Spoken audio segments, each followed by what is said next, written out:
Hello, and welcome to the 8th Annual Purple Light Nights Lighting Ceremony. I am Colonel Darren Palmer. I serve as the Chief Assistant Sheriff in the Office of the Sheriff in Prince George's County, Maryland. Once again, we're here at Prince George's Community College. Dr. Falecia Williams continues as a resounding partner that has worked closely with us to support the lighting ceremony with the intent to hold it in person again at the college. Her efforts to facilitate this year's events have been remarkable as well, and we so appreciate her commitment to ending domestic violence.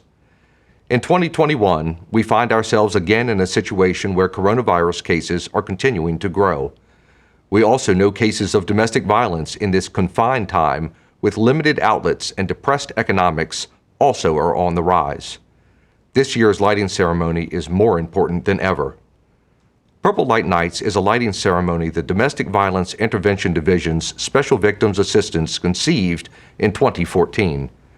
This event kicks off Domestic Violence Awareness Month that begins October 1st and launches a heightened level of awareness and education on the crime of domestic violence as a community issue. The goals of strengthening partnerships, sharing information, and highlighting the range of resources in our county have been realized. So while this ceremony has become a celebration of what we can accomplish working together, we also recognize in the fight against domestic violence, we must continue to work aggressively to help protect and assist victims. To get at the root of real change, we will need to educate people and prevent violent acts. Prince George's Community College was a partner from the start, lighting a building purple each year and giving students purple light bulbs to shine as a light in their windows against sexual and domestic violence. We are so pleased that continues. And while we won't have the beautiful outdoor ceremony we have had in the past at the college, we know their partnership and commitment is steadfast. So, during these times of pivoting and finding new ways to get things done, you may rest assured that our message hasn't changed. Domestic violence has no place in our community. It is my great honor to introduce you to our Sheriff, Melvin C. High. Thank you, Colonel Palmer. Hello, and thank you for joining us for the 8th Annual Purple Light Nights Virtual Lighting Ceremony. Last year proved to be an unusual and difficult year with the start of the COVID-19 coronavirus. This year, 2021, continues to be a challenge as we now face the Delta variant of COVID-19. Though we have more information and there are vaccines available, as a precaution, we determined it was in the best interest of everyone not to gather in person. However, we are determined Purple Light Nights is paramount in kicking off October as Domestic Violence Awareness Month. We want to ensure we do our part to bring this awareness to the community and reach as many families as possible. God has blessed us with an unwavering desire to educate and assist everyone who has been involved or touched by domestic violence. We will use all of our resources to share our message: domestic violence has no place in our community. Those resources include all of our social media platforms to disseminate information, our domestic violence advocates to assist victims, our sworn personnel for persons in crisis, our partners in the county, and myself as the leader you have elected to combat domestic violence in Prince George's County. I've dedicated my legacy as your sheriff to bring awareness to domestic violence in an effort to eliminate it in our community. As you know, we persist in our effort to build partnerships like the one we are delighted to continue with Prince George's Community College under the leadership of Dr. Falecia Williams. In the desired partnerships, we have also identified a need for men specifically to help educate and bring awareness to domestic violence. We have discovered that positive men's roles are instrumental in mentoring and setting examples for other young men to ultimately become productive citizens in the community. This is why we have selected the theme, Men Against Domestic Violence, Promoting Healthy Relationships, for the 2021 Purple Light Nights virtual ceremony. We will continue to work together with the state's attorney and all of our partners in the community to not only bring awareness, but to hold offenders accountable. We will also utilize our advocates and follow through on the well-being of the survivors of domestic violence.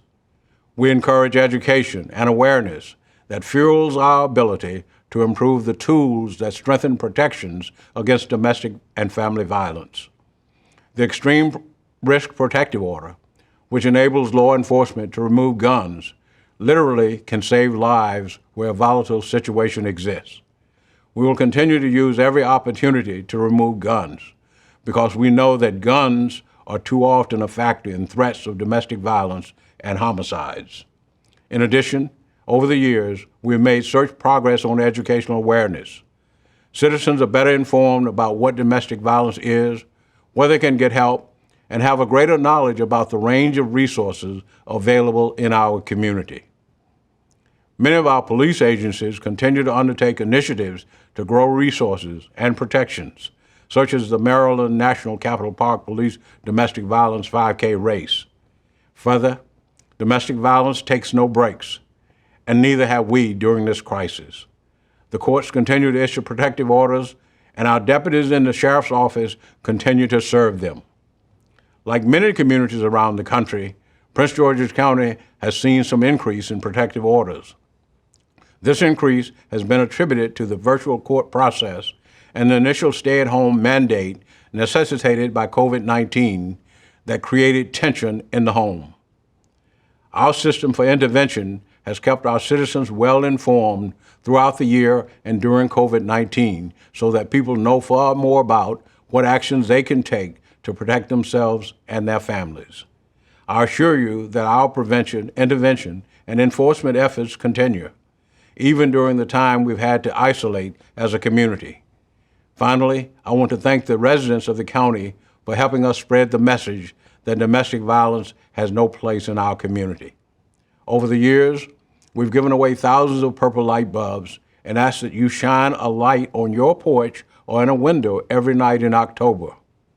Thousands of you have, in partnership with our message and signaling that yours is a violence-free home. I urge you to continue to the Sheriff's and Prince George's Community College social media to find out where to get your purple light bulb and multiply our effort to greater safety. Thanks again to Dr. Williams, Prince George's Community College, and our partners in this work to end domestic violence, and to all of you. Prince George's County is a beautiful place to live and work. There are great opportunities and resources for our citizens and residents. Domestic violence reduces the opportunity to take full advantage of what our county has to offer. That's why our message from the beginning of this campaign has been, and still is, domestic violence has no place in our community. We're here at beautiful Prince George's Community College, a magnificent campus and focal point for this community, to continue to celebrate our growing partnership that brought the Purple Light Nights lighting ceremony to campus. Though our ceremony must be virtual again this year, we still want to deliver our message and reach as many people as possible. Our goal is to bring education, awareness, and prevention to domestic violence in Prince George's County. To support these efforts, we ask our citizens to shine a purple light bulb on their porch or in a window to signal our unified effort against domestic violence. It is our intention to work together to prevent all incidents of sexual and domestic violence by responding to residents in need of assistance. We can stop domestic violence through prevention, where we focus on young people, like here at the college, encouraging skills that alert them to danger and language that articulates their expectations in all relationships. We couldn't be more pleased to be here with the current and 9th president of Prince George's Community College. It is my great honor to introduce Dr. Falecia D. Williams. Thank you, Sheriff High. Prince George's Community College is honored to participate in this signature event. Our annual Purple Light Night ceremony, launched in 2014, ushers in Domestic Violence Awareness Month with a simple, impactful message. Domestic violence has no place here. Thank you to Sheriff Melvin C. High and the Prince George's County Sheriff's Office for co-sponsoring this event. According to the National Coalition Against Domestic Violence, more than 10 million women and men in the United States are physically abused by an intimate partner each year. The cost of intimate partner violence exceeds $8.3 billion annually. And we know all too well that these monetary costs fail to account for persisting mental and emotional damage to victims. National surveys suggest that intimate partner violence has surged during the COVID-19 pandemic, precipitating the negative behavior of abusers. Each year, we join together to make a shared commitment to look, to listen, to feel, to act. When we shine a light, we save a life. When we pay attention to the warning signs, we save a life. When we learn to respond when something doesn't seem right, we save a life. Purple Light Nights is about more than a purple bulb and a tagline. It's about motivating our community to stay engaged long after our physical lights burn out. We are proud that this year's keynote speaker is a valued member of our college community. His tireless work mentoring diverse male students on our campus is commendable. Through his leadership of the Diverse Male Student Initiatives program, PGCC is making a positive impact on the lives of thousands of men in our county and beyond. Prepare your hearts and minds to be empowered by his words. Combating domestic violence is about changing mindsets. Essentially, it is about social change. The understanding that when we change the way we interact with each other, we have the ability to shift culture and transform our world. As the Dalai Lama said, it is not enough to be compassionate. You must act. Today, we commit to doing just that. Thank you for your support. Thank you, Sheriff High, for the invitation to join you for the 8th annual Purple Light Nights lighting ceremony. As we begin observing Domestic Violence Awareness Month, this ceremony shines a light on the ongoing crisis of domestic violence. In 2020, 56 Marylanders lost their lives to domestic violence, including 12 Prince Georgians. According to the Maryland Network Against Domestic Violence, 1 in 4 women and 1 in 7 men have experienced domestic violence. Across the country, nearly 20 people per minute are physically abused by an intimate partner in the United States. And during this global pandemic, we have unfortunately seen an increase in domestic violence-related calls for help. This lighting ceremony may be local to Prince George's County, but domestic violence isn't just a problem here. It affects residents in Montgomery County, in Baltimore County, and Anne Arundel County. It destroys homes in Washington, D.C. and Virginia. It is a problem across this nation and around the globe. And that is why we join communities around the world in lighting our purple lights, because domestic violence is unacceptable and has no place in any community. As county executive, my job is to protect the health and safety of nearly 1 million county residents. But my start as Prince George's County's first full-time domestic violence prosecutor is what started my career of public service. The victims of domestic violence that I helped find safety from their abusers are the cases that stuck with me. Their pleas for help kept me up late at night, and those memories still compel me to act now. And together, we've worked to reduce the harm caused by domestic violence. Over the last year, our county announced new protocols to help victims of strangulation, a common form of abuse in domestic violence cases. And our state also enacted new laws to make sure those who commit acts of domestic violence are held accountable. We're doing everything we can in government to make sure our court system can find justice for domestic violence victims. But government can't fix this alone. We've worked to create programs and initiatives to combat domestic violence. But eliminating domestic violence begins with building healthy relationships. Our initiatives are most effective if we build strong bonds with each other, and if we are open with each other as a community. And what was clear to me as a prosecutor remains clear now. This is also not a problem that women can solve alone. That's why this year's theme, Men Against Domestic Violence, Promoting Healthy Relationships, is so important. because it highlights the critical role men can play in building healthy relationships and using constructive methods of resolving conflict.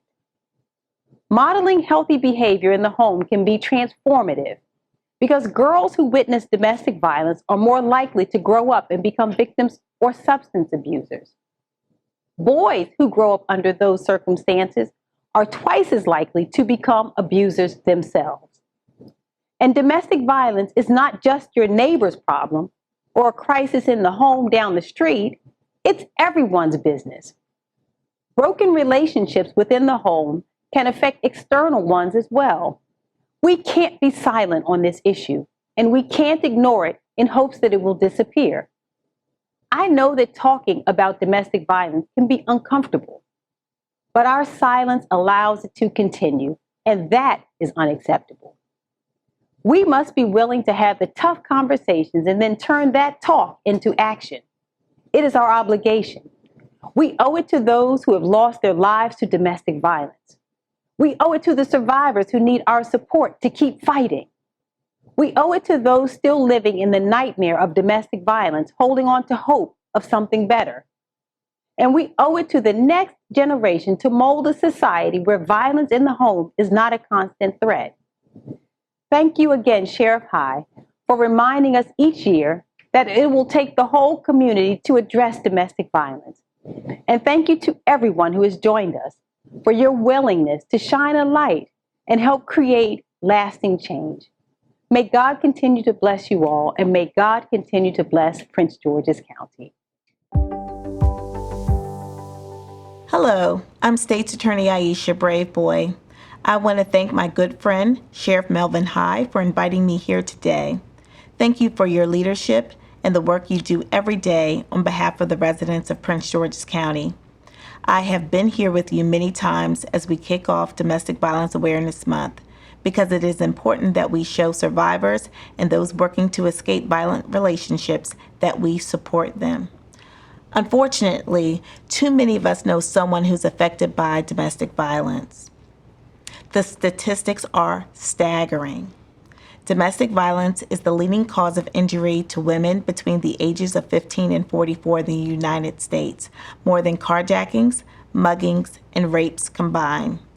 3 to 4 million women in the United States are beaten in their homes every year by their husbands, ex-husbands, and male lovers. And those just aren't numbers to me. They represent a real person in my life. To this day, my family grieves over my cousin who was killed by her husband. Nicole Porter was 26 at the time.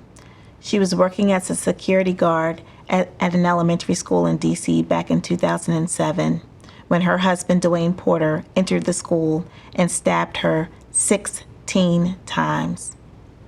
She was rushed to the hospital with a collapsed lung and at the time was in stable condition. We were hopeful she would survive, but she didn't. Protecting victims of domestic violence is personal to me because of this incident and because of the many survivors I have met during my tenure as state's attorney. We have worked hard to ensure that laws are tougher so we can hold perpetrators in domestic violence cases fully accountable. That is why I fought so hard in Annapolis last year to make strangulation a first-degree felony instead of a misdemeanor.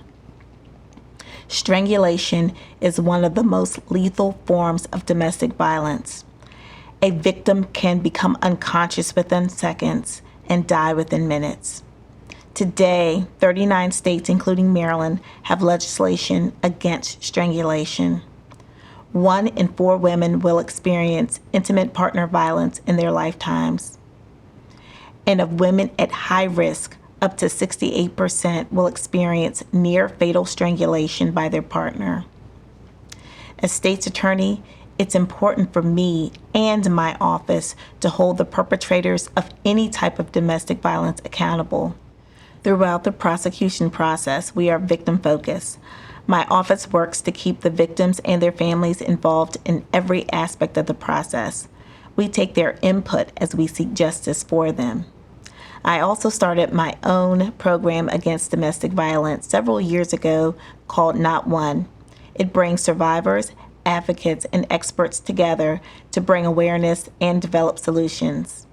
Today, I stand up against domestic violence for Nicole and others who died, as well as for survivors. Thank you to the Office of the Sheriff for holding this important event every year. We will continue to work together to save lives and protect this community. As we kick off October, Domestic Violence Awareness Month, we would like to focus on healthy relationships that impact our goal to eliminate domestic violence in our community. Specifically, we want to examine the role of healthy relationships and the benefit of having men mentor other young men to change the future. Leading by example to foster characteristics that will ultimately contribute to healthy domestic and family relationships is paramount to the fight against domestic violence. Here to elaborate on this topic, I am pleased to introduce our keynote speaker, Mr. Brian Hamlin. My name is Brian Hamlin. I'm the program manager of the Diverse Male Student Initiative Program at Prince George's Community College. And on behalf of the Office of the Sheriff's Department and Prince George's Community College, I am beyond honored to be the featured keynote speaker for this Purple Light Night, bringing shining awareness to domestic violence within our community and our nation. In preparation for this event today, beyond my prayer and beyond my contemplation of really what this meant, I wanted to make sure I built a foundation for my talk. So I looked up the definition of domestic violence. And what it said was domestic violence are acts of violence committed within the home, mostly projected towards the spouse or the significant other. And that really began to work on my spirit. The reason why is that the segment that said within the home. I want you to think about that, because within the home is where the love is supposed to be. In the home is where you learn who you are and you develop that person that you will be from a child to an adult in the home. But domestic violence attacks the home. So very quickly, let's get into what this means and the implications of it, and really how we can begin to break the cycle of domestic violence again within our community and within our nation. One of the things that's very popular in terms of the conversation of domestic violence is the phrase that hurt people hurt people. I've never met a loving, centered, healed person that was committing acts of violence against anyone. Because when you are centered and you know who you are and you love who you are, you don't want to tear someone down physically, emotionally, or spiritually. But if you are a hurt person and that pain has been placed inside of you and you've witnessed pain, sometimes that leaves your spirit jaded. And now you don't have the ability to necessarily navigate conflict resolution well. You don't know how to express yourself well, only through pain, only through making sure that other people feel what you feel. So again, one of the things I realized, again, we're talking about we're damaging, we're staining a place, the home, where love is supposed to be, where patience and understanding and upliftment is supposed to be, because hurt people hurt people. Now, moving forward, how do we begin to break this cycle of trauma? Because that's what it is. It's a cycle of trauma, sometimes generational trauma in the home. And one thing I'll tell you, be very clear, what happened to you must stop with you. I'll let that sit for a while. Think about that. What happened to you must stop with you. What you witnessed must be the last thing that's witnessed in that vein. We can't be in a situation where because something happened to us, we feel the need of not being intentional, making sure that it does not get to that next person. We don't tear down our mothers, our fathers. We don't tear down our wives, our husbands, our children. What happened to you must stop with you. What you witnessed must be the last time it is witnessed, because again, we're trying to protect the sanctity of the home. The strength of our community is the strength of our families. And where are our families incubated? Where are our families developed? In the home. So again, we're talking about hurt people hurt people. They're projecting pain that was placed into them by a conditioning. But moving forward, what did I say? What happened to you must stop with you. What you witnessed must be the last time it is witnessed. And I'll leave you with this because, again, today is not about me. I was brought today just to have some things on your mind to plant a seed of how to move forward. One of the most important things we can do to change the narrative, to again break the cycle of trauma in our community, is to make sure that our children feel loved. I'm a father of a 13-year-old son. He just had his birthday not too long ago. And one of the things I wanted him to know as a black male is that he is loved. So often as men of color, we are not hearing that at a very young age. Matter of fact, beyond men of color, people of all ages and backgrounds, but we're not hearing at a young age that we are loved. We are not hearing that our voices are respected. We are not hearing that we have a divine assignment the world needs to hear. Now, when we begin to make these young people feel important, when we begin to make sure they're not witnessing pain, they're not witnessing this cycle of trauma, they will begin to learn how to communicate themselves through love, to handle conflict resolution through love. And when they begin to build their own families, and when they begin to step into romantic relationships, they will be more equipped to break that cycle of trauma. They will be more equipped to lead with love, as our previous First Lady, Michelle Obama, said, when they go low, we go high, leading with love. So again, my name is Brian Hamlin, educator, speaker, trainer, and I've gotten a chance to travel the country. And a common theme that I see all around the country, no matter the race, creed, or background, is love is the answer to every problem involving each other. But it starts in the home.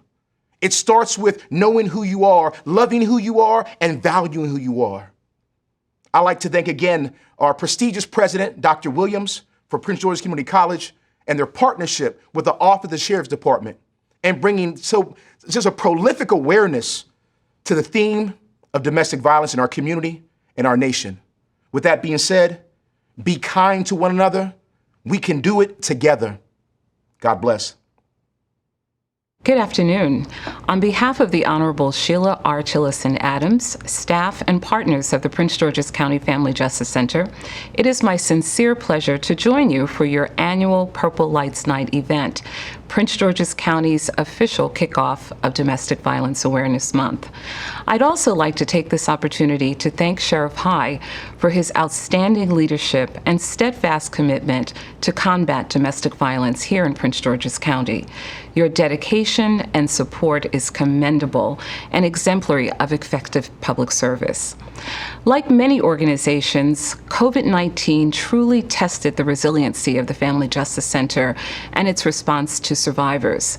State and local shelter-in-place orders radically changed not only our social interactions, but also effectively curtailed, if not halted, many of our business operations.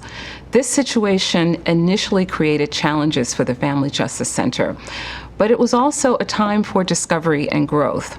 On March 13th, 2020, the FJC was forced to close its doors, at which time staff and partners began teleworking and had no direct contact with survivors. In result, access to information and life-saving resources and services that were normally available were now limited at a time when they were probably most critically needed. This was extremely disconcerting, as we understood that many survivors were at increased risk for danger. Many were trapped, literally trapped in their homes, and now legitimately on lockdown, living in fear of an invisible pandemic, domestic violence. However, with innovation and technology, the Family Justice Center never stopped providing services. In fact, we became even more creative and adapted our service model, which ultimately enhanced our service delivery processes and, moreover, our reach to survivors. With the help of our IT department and state-of-the-art technology, we established a virtual hybrid operation that enabled staff to communicate with partners and reach survivors, providing them with immediate access to services in a safe, secure, and confidential manner.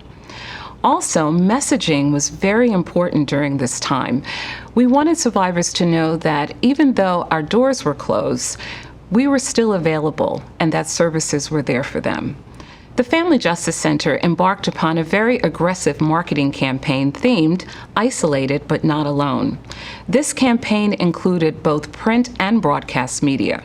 Posters were hung on billboards strategically located throughout the county, as well as bus tail ends. Radio commercials were also run on a major urban radio station, which actually had the largest listening audience in the DMV. With respect to growth and development, the Family Justice Center developed its own website, which has enhanced our reach and survivors' ability to safely access information. The website also features a chat line and scheduling services that afford survivors the opportunity to communicate discreetly with staff and make appointments for services that are offered by our co-located partners. The website also includes remote intake and virtual telehealth services. More recently, we've begun to see a significant increase in the number of survivors seeking help as many continue to feel the impact of the pandemic, which has seemingly had an adverse effect on survivors, heightening the demand for mental health services. Many of them continue to suffer with depression, anxiety, or even PTSD. The request for mental health services is at an all-time high. Considering this new outcome, the Family Justice Center seeks to expand mental health services, increasing the number of trauma therapists working in the facility to meet the ever-growing demand for this mental health service request. Of note, the Family Justice Center is currently pursuing resources to increase its hours of operation, and that will include evening and weekends. We're also seeking to establish several satellite offices throughout the county for remote access to services provided in the Family Justice Center.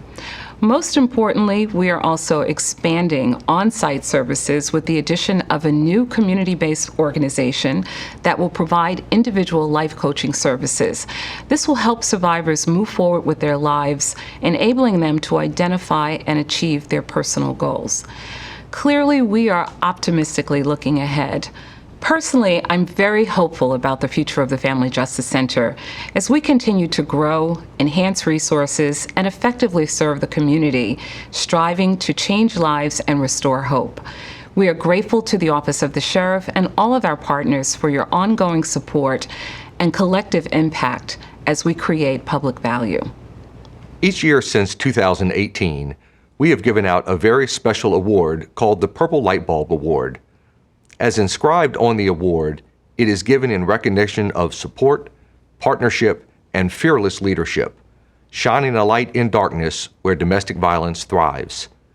Each recipient has taken action in addition to thrusting domestic violence into the light that gives voice to the issue itself, breaking also the silence within which domestic violence thrives.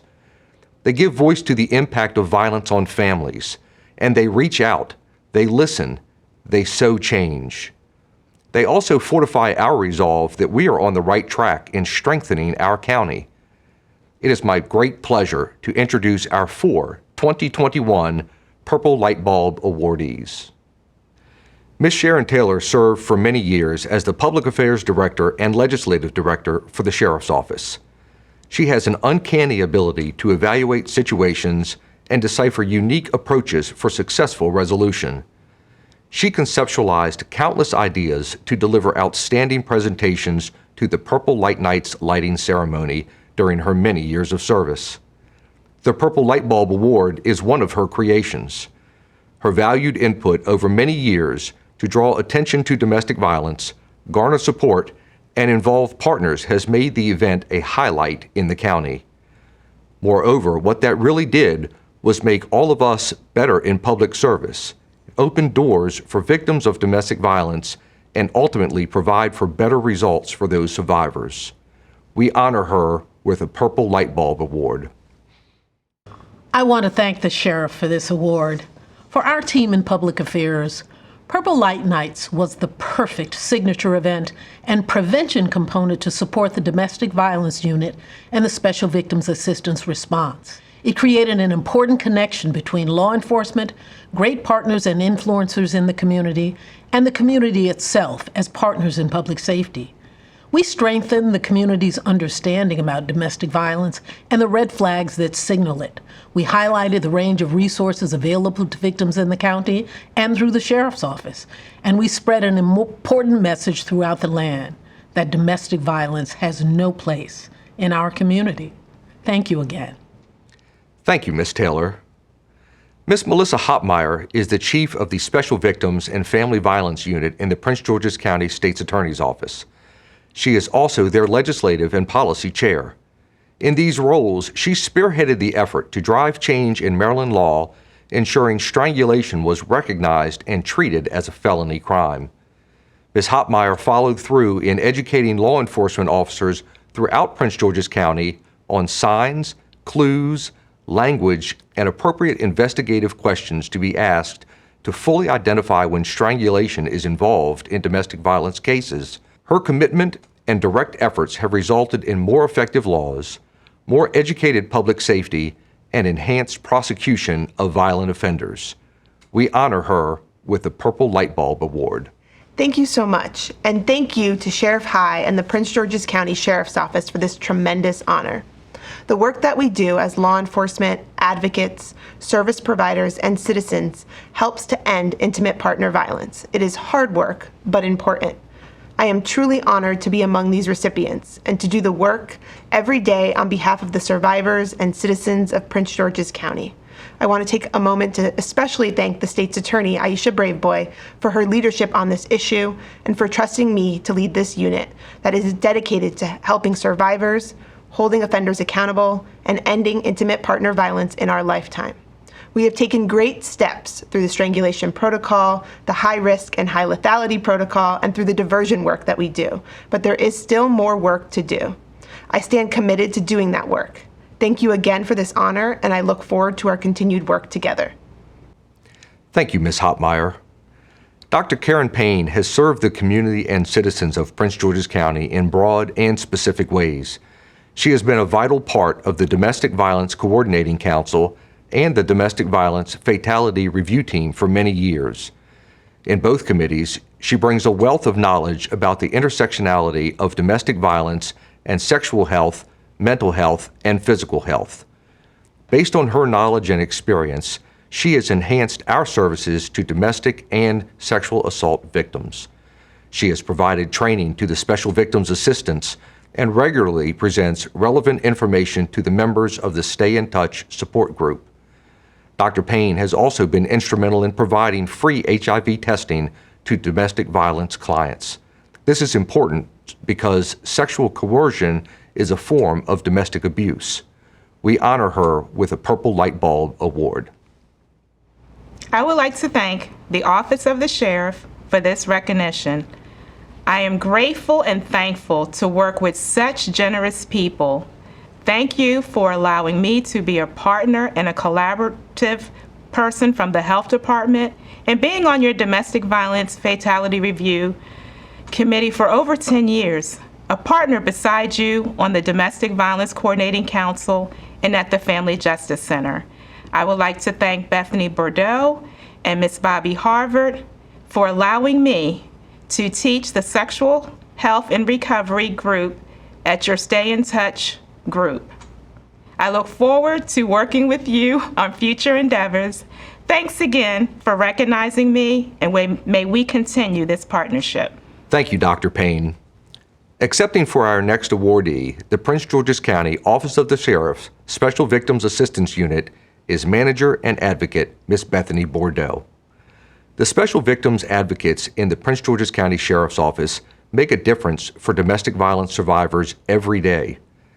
They serve as direct contacts within our headquarters in both state courthouses in Prince George's County and in the Family Justice Center. They are relentless working to protect and provide for their clients. And they use their creativity, knowledge, education, and experience to help in the immediate situation and long term. They are relied on by others in their area of expertise, and they don't keep their communication skills limited to their clients. They routinely go into the community to provide education, guide people to resources, and make connections to keep people safe. Their dedication is commendable and so appreciated by both the Sheriff's Office and the individuals they serve. We honor the unit with a Purple Light Bulb Award. On behalf of the SVA unit, I accept this award and we'd like to say thank you. At this time, I'd like to acknowledge the members of the SVA unit: Erica Bobo, Tammy Braxton, Jasmine Dawkins, Jamie Gambles Brooks, Bobby Harvard, Diana Perea, Aurelis Rodriguez, and Georgie Solomon. Again, we say thank you. It is an honor to be recognized by Sheriff High and the Office of the Sheriff. Thank you, Ms. Bordeaux, for all you and your team do in our community. And now, for closing remarks, please welcome back Sheriff Melvin C. High. Thank you again to Dr. Williams, Prince George's Community College, and all of our other partners in this work to end domestic violence. And thanks to all of you for watching. Now I would like to close the program with our traditional Purple Light Nights lighting ceremony countdown. 5, 4, 3, 2, 1.